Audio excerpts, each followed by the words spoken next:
Selamat pagi saudara-saudari semua. Selamat tahun baru. Hari ini tahun baru Imlek, di hari yang keempat. Kita di renungan pagi. Kita juga percaya di pasal hari ini Tuhan punya rencana sendiri yang hari ini disampaikan oleh Pastor Josan. Dan pasal 6 Amsal ini dibaca udah berulang kali, dan kali ini semakin lebih mengerti dan lebih paham. Di sini dengan tema hidup diberkati, 4 garis hidup diberkati. 4 garis dalam hidup diberkati. Kehidupan manusia itu sesungguhnya sangat baik dan awalnya diberkati. Ini Allah yang ingin berikan kepada kita. Tetapi akan ada jerat. Dan juga di sini ada jerat-jerat atau garis.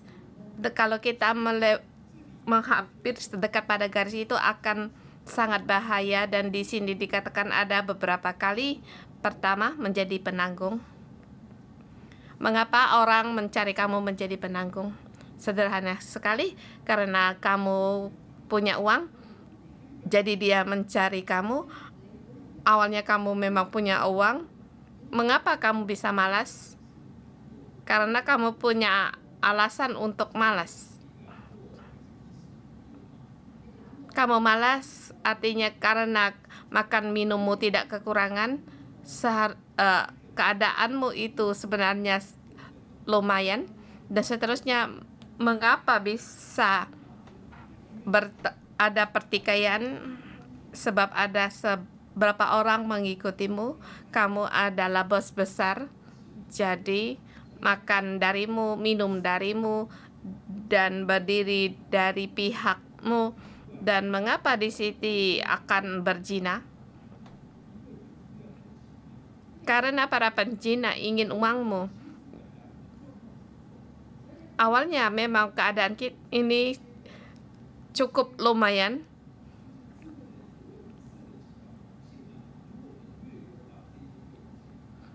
Tetapi orang berhikmat yang memberikan garis ini, kalau kita melewatinya maka bagi kita itu tidak baik. Pertama, garis dari keuangan ayat 1 sampai dengan 5. Soal uang. Merendahkan diri, tidak menjadi penanggung. Ayat pertama, hai anakku, jika engkau menjadi penanggung sesamamu dan membuat persetujuan dengan orang lain, jika engkau terjerat dalam perkataan mulutmu, tertangkap dalam perkataan mulutmu,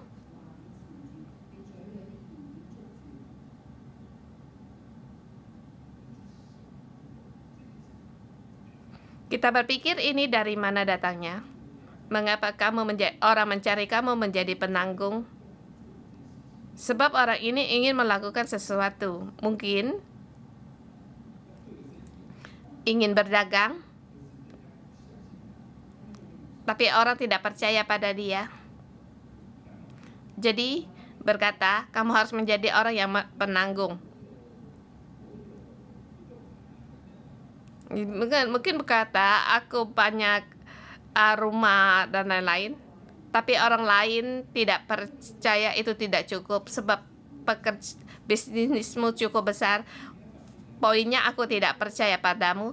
Jadi kamu harus menjadi orang yang menjadi penanggung bagimu. Dan disinilah timbul masalah. Sebelum dia mencari kamu, dia telah mencari beberapa orang. Orang menolak dia, melambangkan sesungguhnya orang tidak percaya sama dia. Orang lain tidak percaya padanya. Mengapa kamu harus menolong dia? Ini adalah common sense. Sederhana dikatakan,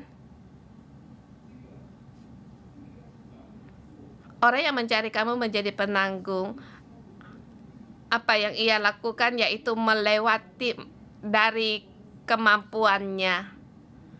dan pengalamannya. Bukan kita tidak menolong orang. Ada sebagian orang memerlukan pertolongan kita. Kita boleh pertolongan, kita bisa memberikan persembahan dan lain-lain, itu pun bisa. Tetapi perkaranya di sini yang ia lakukan melebihi daripada kekuatan kemampuannya. Jadi orang lain tidak percaya sama dia. Mengapa kamu bisa percaya sama dia? Dan pada saat kamu menanggung berulang kali melewati daripada kemampuanmu, ada sebagian orang gara-gara menjadi penanggung, keluarganya menjadi bangkrut. Kedua, ke common sense ada masalah. Kedua, kamu tidak menghitung kekuatanmu. Kamu mengira itu hal yang baik, hal yang tidak masalah. Kamu mengira bisa berkuasa atas hari esok. Ya, bukankah ini adalah kesombongan dan tidak berakal?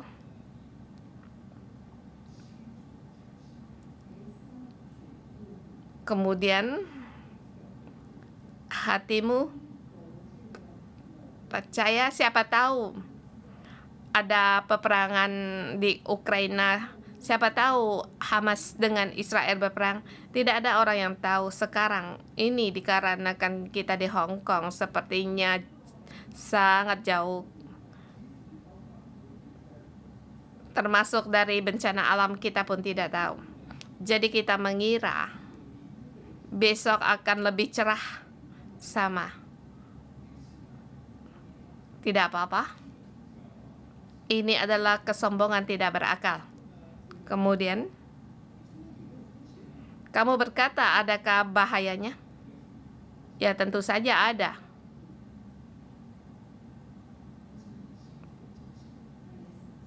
Tetapi hatimu menentukan. Perkara datang, yang kamu telah apa adalah, yaitu pada waktu dia meminta kepadamu, dia dengan merendahkan diri untuk memohon kepadamu, kamu merasa sangat enak, sangat gembira, merasa diri sangat membanggakan diri. Jadi kamu menanggung, menjadi penanggung yang lewat daripada dari kekuatanmu, kemampuanmu. Ini sifat dari seorang penanggung. Sesungguhnya tidak ada orang yang percaya kamu jangan lakukan, itu sudah cukup, bukankah? Kemudian bagaimana menyelesaikan perkara ini? Jadi kita melihat Amsal berkata demikian. Berbuat demikian agar kamu merendahkan diri untuk mendesak sesamamu. Sebab dia pernah merendahkan diri padamu, tapi dengan kesombongan. Kesombongan ini sangat membahayakan. Kamu harus segera topi kesombongan ini, kamu serahkan kepada dia dengan memohon padanya, merendahkan diri, dan sehingga baru bisa mengembalikan, memulihkan perkara dan juga tidak berhenti. Dan kait keempat, jangan biarkan matamu tidur dan kelopak matamu mengantuk. Kamu harus menyelamatkan dirimu sendiri.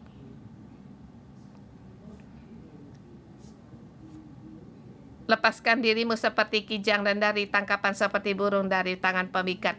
Bagaimana burung lepas dari tangan pemikatnya? Yaitu pada saat dia berhenti, mungkin nyawa pun hilang. Pertama, jangan merendahkan diri, jangan menjadi penanggung. Kedua, yaitu garis dari pekerjaan. Ayat 6 sampai dengan 15. Bekerja, garis dari bekerja, jangan, harus rajin, jangan malas. Di sini dikatakan pemalas untuk pergilah melihat semut. Semut sepertinya kecil, tetapi dia sangat berhikmat.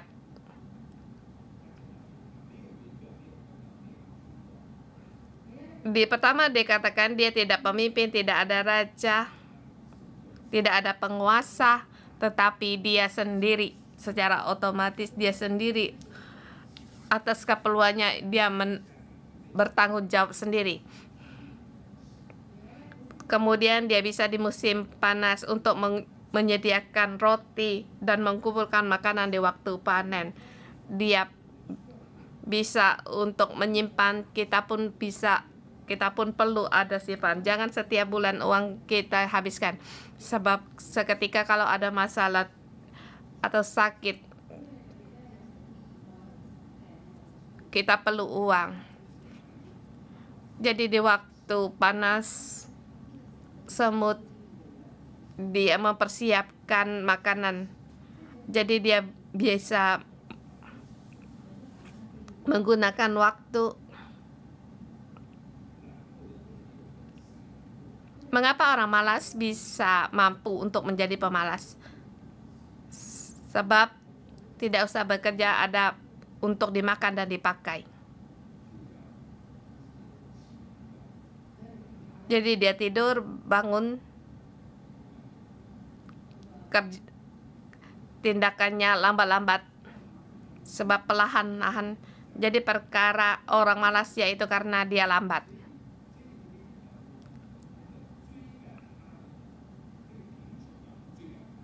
Di sini di Amsal mengatakan kemiskinan akan mengejar dia. Mungkin pemalas ini punya uang semungkin itu dari orang tuanya, jadi kamu malas, kamu lambat. Jadi orang yang demikian, dia akan menghadapi kemiskinan, dan kemiskinan akan segera menyerbu dia. Seperti seorang perampok yang menyerang dia. Jadi kita manusia harus rajin untuk bekerja.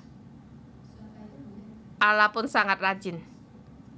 Allah, dia adalah pertolongan bagi kita setiap waktu. Setiap waktu. Kalau kamu ada perlu, dia langsung menolongmu. Dan Allah itu dia sangat giat.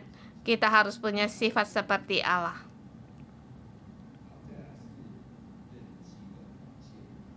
Kemudian hubungan dengan sesama.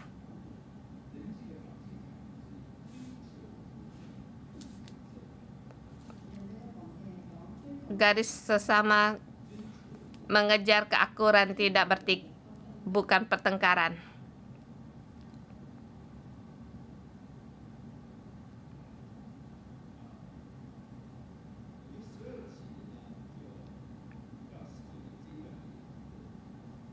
Saya merasa ayat 12 sampai 19 ada kespesialan seperti dikatakan di depan orang malas. Kamu jangan menjadi pemalas.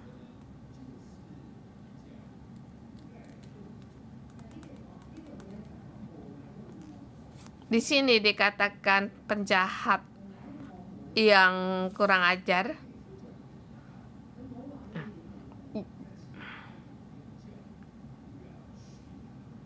Di sini tidak mengajak untuk menjauh dari dia, dan juga jangan belajar darinya. Di sini jangan menimbulkan pertengkaran, tetapi harus mengejar keakuran dengan sesama. Di sini dikatakan para orang jahat ini 14 hatinya mengandung tipu muslihat yang senantiasa merancangkan kejahatan yang menimbulkan pertengkaran atau perselisihan. Di depan dikatakan yang mengedipkan mata, bermain kaki, menunjukkan dengan jari, dan lain-lain. Dan terakhir yang dia datangkan yaitu menimbulkan pertengkaran.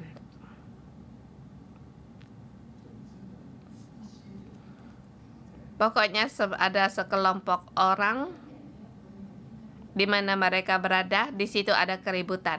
Di mana tempat dia tinggal, di situ akan timbul banyak gosip yang menimbulkan banyak perselisihan. Orang-orang ini kamu harus berhati-hati. Sebab di ayat kelima dikatakan, itulah sebabnya ia tiba kebinasaan dengan tiba-tiba. Sesaat saja ia diremukkan tanpa dapat dipulihkan lagi. Kebinasaan ini dia diremukkan, dipatahkan. Sebab dikatakan yang di atas demikian, Allah sangat membenci orang-orang demikian. Ayat 9. Seseorang saksi dusta yang menyebur kebohongan yang menimbulkan pertengkaran saudara. Yaitu Allah sangat menginginkan hubungan kita dengan akur.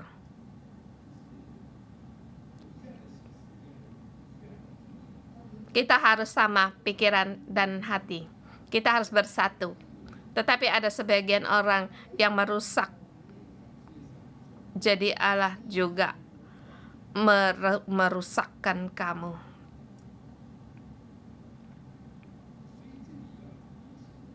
Di sini mengingatkan kita.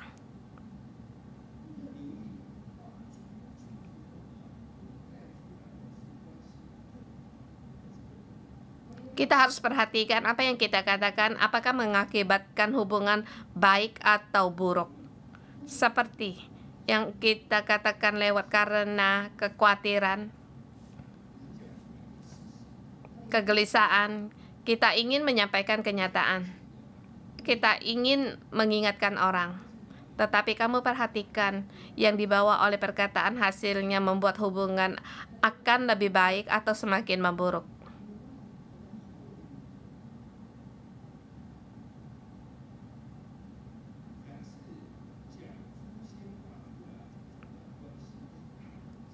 Sering berkata perkataan ini sering-sering membuat hubungan akan lebih sulit, semakin buruk. Atau menulis surat-surat ini apakah akan mengambil semakin buruk? Sebab itu kita harus berhati-hati. Hal ini akan membuat Allah itu sangat dibenci oleh Tuhan. Boleh gimana katakan? Kita kasih bisa menutupkan kesalahan orang lain. Yang kita katakan istri tidak salah. Tapi tentu saja seorang istri bisa berbuat salah sebab istri juga adalah manusia. Bagaimana mungkin orang bisa bersalah? Tetapi istri yang bersalah, tetapi suami sebagai lambang dari Kristus ia yang menanggung. Bukan masalah benar atau salah, tetapi adakah orang yang menanggung, yaitu kasih kita cukup atau tidak. Pada saat kita dua kekuatan mengatakan kesalahan sama, kamu menunjukkan kesalahan orang itu, pihak itu mengatakan kamu salah, kamulah yang membuat kesalahan itu, maka timbullah pertengkaran. Dan apa itu yang dimaksud dengan pertengkaran? Yaitu kamu tidak bisa menundukkan aku juga tidak bisa menundukkan kamu. Bagaimana yang aku katakan, semakin aku percaya bahwa di pihakku adalah benar, kamu yang salah. Demikian juga di pihak lain.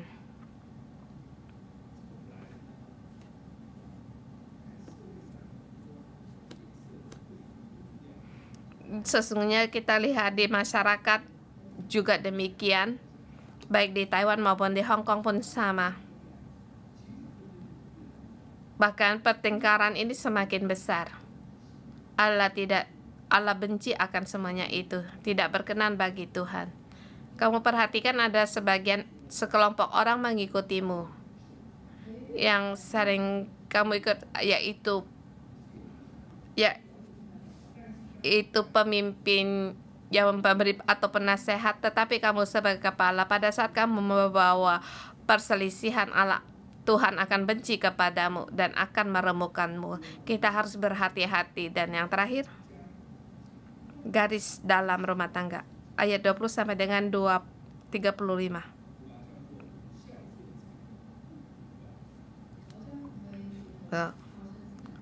Harus hormat, baru bisa untuk tidak di sini berzina. Di sini dikatakan ayat 21-23, dikatakan harus mendengar perintah ayah dan ibu. Tapi yang membawa hasil ayat 24. Yang melindungi engkau terhadap perempuan jahat, terhadap kelicikan lidah perempuan asing. Kedua, dijadikan satu, yaitu rupanya mendengar perintah ayah atau ajaran ayah dan ibu bisa melindungi engkau dari perempuan jahat dan terhadap kelicikan lidah perempuan asing. Ini apa artinya? Kita lihat perkara yang terjadi pada saat kita tidak mau mendengar ayah dan ibu. Apakah bisa dimarah? Ya, bisa. Ayah dan ibu bisa mengajarmu. Ayah ibu marah kepadamu, sesungguhnya dia tidak memastikan kamu. Kalau dia tidak memastikan kamu, kamu akan merendah diri. Seorang yang tidak mendengar ajaran ayah dan ibunya dalam pekerjaan, apakah ia bisa diberkati? Sulit untuk diberkati. Ditambah dengan dipenuhi dengan kutuk. Jadi pekerjaan pun tidak baik. Pekerjaanmu kurang baik, maka bosmu akan menyelesaikanmu. Kita pikir di rumah.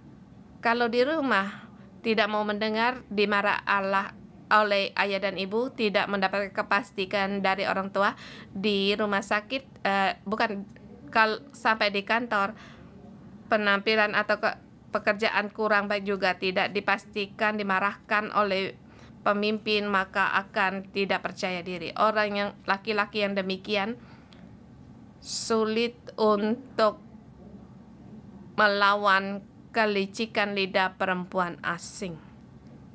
Dulu saya tidak begitu mengerti. Perempuan asing ini bukan, saya mengira, bukankah dia bentuk tubuh butuhnya yang indah? Jadi ada bentuk tubuh yang indah baru bisa menjadi perempuan asing.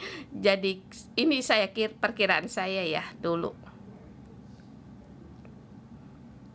Sampai menghadapi suami yang mempunyai perempuan asing lainnya, dia bertanya, di mana perempuan ini lebih baik dari saya? Begitu buruk rupa kamu juga mau? Apakah saya lebih buruk dari dia? Yaitu ada keadaan yang demikian rupanya. Hubungannya bukan di atas dadah, tetapi pada lidah. Yaitu senjata perempuan asing, yaitu lidahnya, yaitu lidah kelicikan.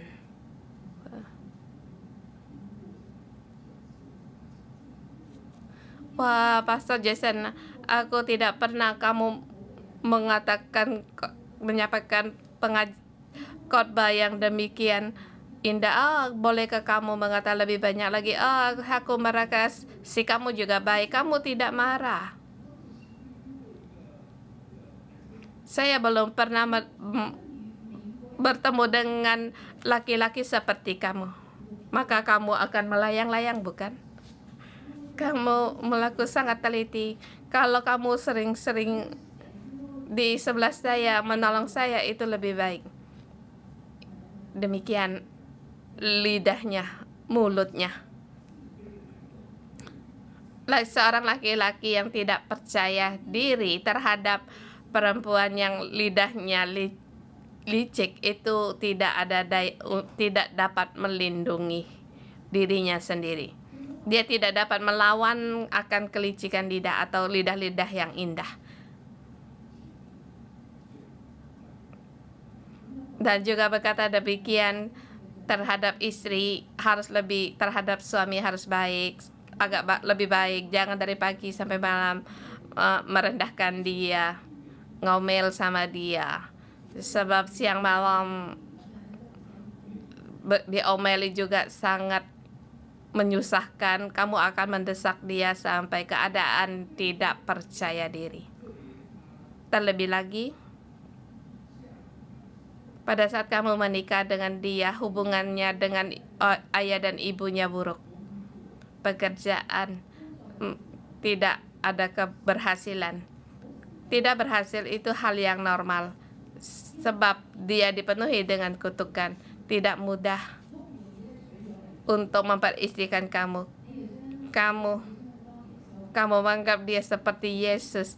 Jadi siang malam kamu mulai menuding dia mana ada sifat dari Yesus. Dia tidak dapat melawan. Jadi hal dalam berzina, kuncinya yaitu tidak percaya diri. Kuncinya dia tidak diberkati dan hubungan dengan atasan tidak baik. Jadi di sini dikatakan jangan jelas. Pada saat kamu menghadapi perkara ini, ayat 26, karena bagi seorang sundal seorang roti yang penting, tetapi istri orang lain memburu nyawa yang berharga.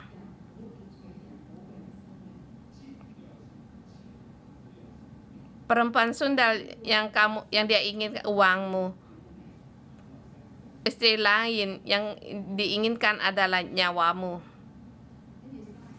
Kemudian 33, siksa dan cemooh diperolehnya, malu tidak diterhapuskan.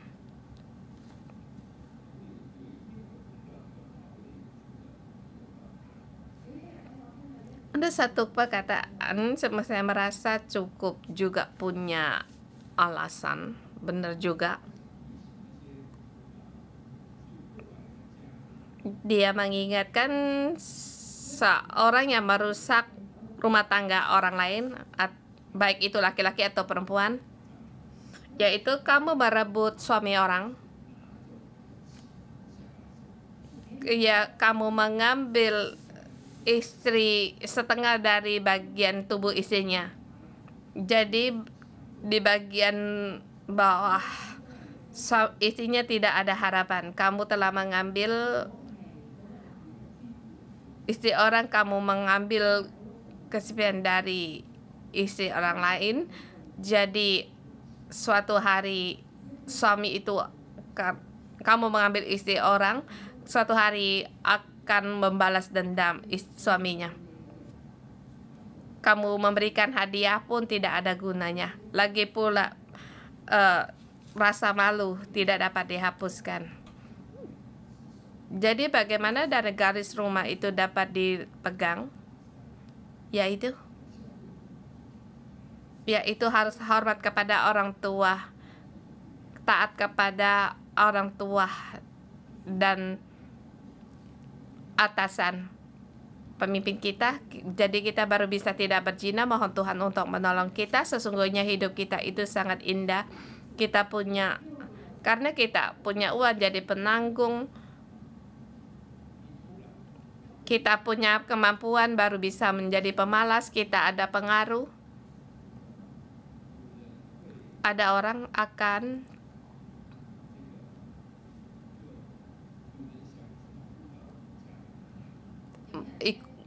menyisip dalam rumah tangga kita karena melihat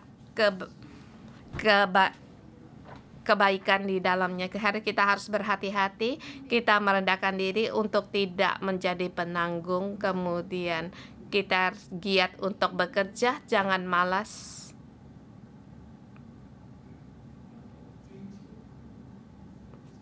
Kemudian untuk mengejar keakuran, tidak bertengkar, taat kepada ayah dan ibu, jangan berzina. Kalau kita berpegang pada garis 4 ini, maka hidup kita akan diberkati. Kita bisa berpegang dalam hidup diberkati. Mohon Tuhan untuk menolong kita. Mari kita memuji Tuhan Allah kita. Haleluya. Haleluya, haleluya, haleluya.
Ya Tuhan, kami mohon Roh Kudus-Mu untuk memenuhi kami, lebih besar lagi memenuhi kami, kasih-Mu lebih banyak lagi. Engkau penuhi kami, berkat-Mu, hadirat-Mu, Engkau penuhi kami setiap orang.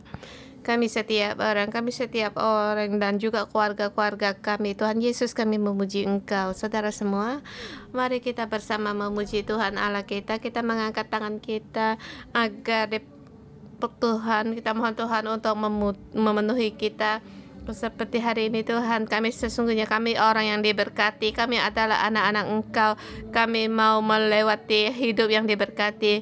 Ini adalah kehendak-Mu dan juga rencana dalam hidup kami.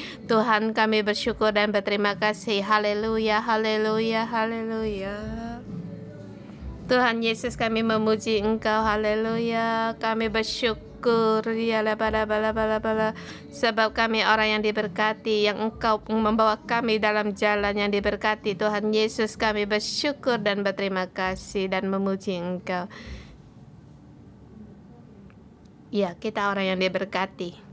Kita orang yang diberkati. Mari kita percaya bahwa kita orang diberkati asal kita berjalan dalam jalan Allah, di dalam garis yang ditentukan Allah, maka kita bisa berjalan dalam berkatan.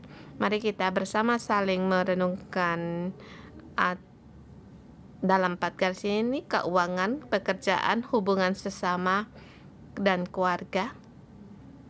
Kita berbagi atau kita merenungkan di mana aku tahu aku ada berpegang atau ada yang tidak belum masih ada yang belum dilakukan atau masih kurang. Kita saling berbagi atau kita renungkan dan kita saling berdoa.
Tuhan kami, Engkau Allah kami. Tuhan, kami deklarasikan hidup kami diberkati. Engkau berkata kepada kami, ya Tuhan, hai anakku, pelihara perintah ayahmu dan janganlah menyia-nyiakan ajaran ibumu. Sebab perintah itu pelita dan ajaran itu cahaya, dan teguran itu mendidik, itu jalan kehidupan. Hari ini perkataan seperti seorang ayah yang berkata, hai anakku, peliharalah perintah ayahmu. Yaitu kita harus memelihara, kita harus berpegang pada firman Allah Bapa kita, yang Bapa sorgawi kita, untuk kita berjalan di jalan yang diberkati. Kita mengambil langkah profetik di dalam tahun baru Cina ini. Kita tidak dengan menggunakan mengaku dosa atau apa. Kita berjalan di jalan berkati. Kita berjalan di dalam 4 jalan ini. Baik kamu mengundang 4 garis, ada staf gereja, ketua sel, atau di sini menggunakan langkah profetik. Kita bisa gunakan dengan iman kita, dengan roh kita, membentuk 4 garis, saling bergandengan tangan di dalam 4 garis ini, mewakili 4 garis tadi.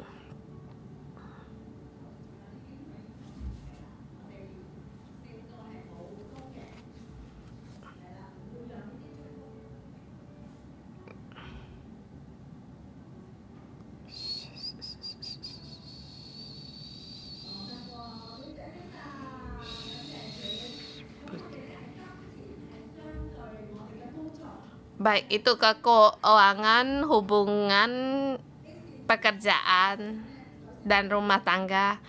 Dalam garis ini harus erat.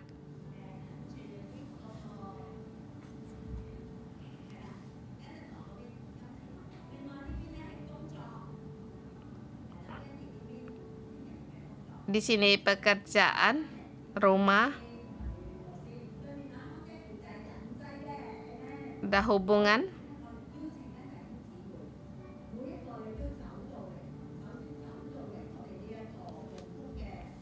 Dan di sini mengundang saudara-saudari semua masuk di dalam garis ini dengan membawa harapan, sukacita untuk menyambut berkat yang diberikan Tuhan, untuk masuk di dalam kelompok ini.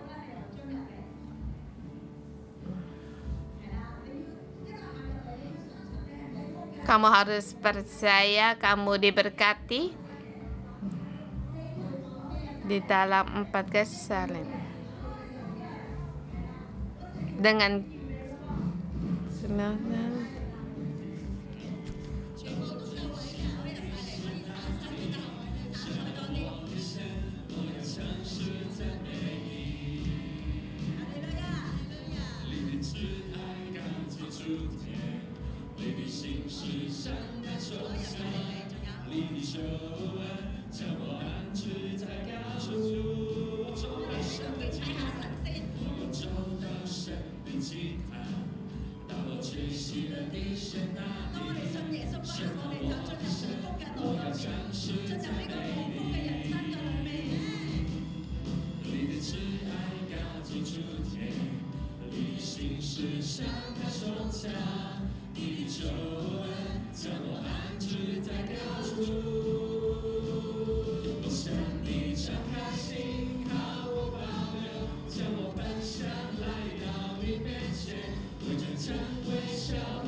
hidup diberkati apakah seperti pangeran atau itu dilewati, tetapi di dunia ini banyak sekali percobaan di dalam garis ini yang bisa membuat kita terjatuh. Dan di sini kita mengambil lagi langkah profetik pada saat di mana garis kita mudah terjatuh.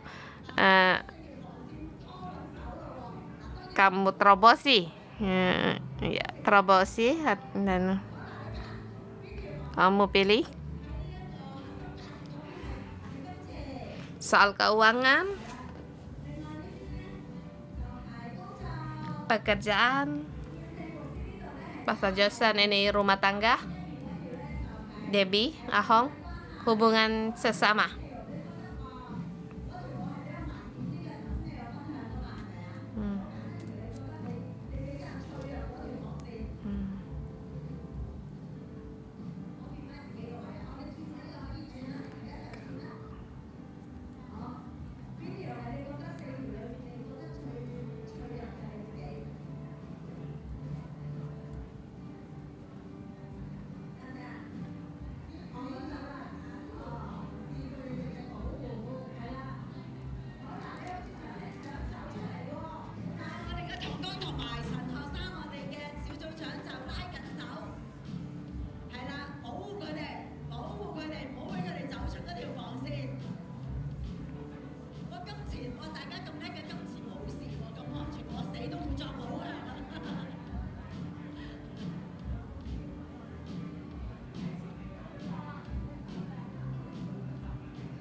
Yang sudah menikah, mari kita berdoa untuk anak-anak kita.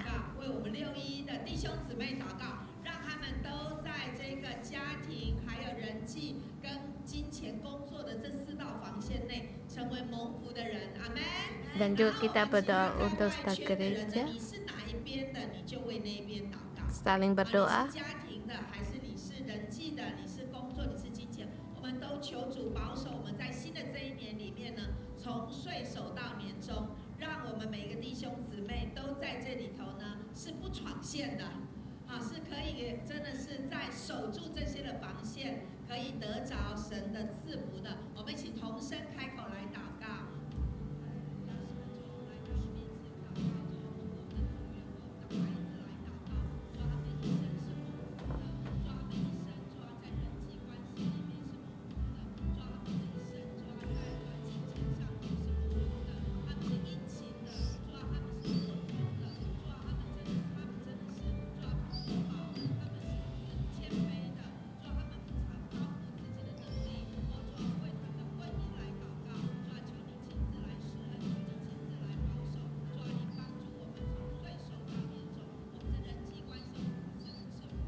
Tuhan, kami bersyukur dan terima kasih di tahun baru ini Engkau memberi kami 4 garis. Dalam nama Tuhan Yesus kami deklarasikan di dalam rumah, di dalam keluarga Tuhan, kamu diberkati dan deklarasikan saudara-saudari semua berdiri dalam 4 garis ini. Mereka merendahkan diri dan juga mereka adalah mau untuk taat, mau bergiat.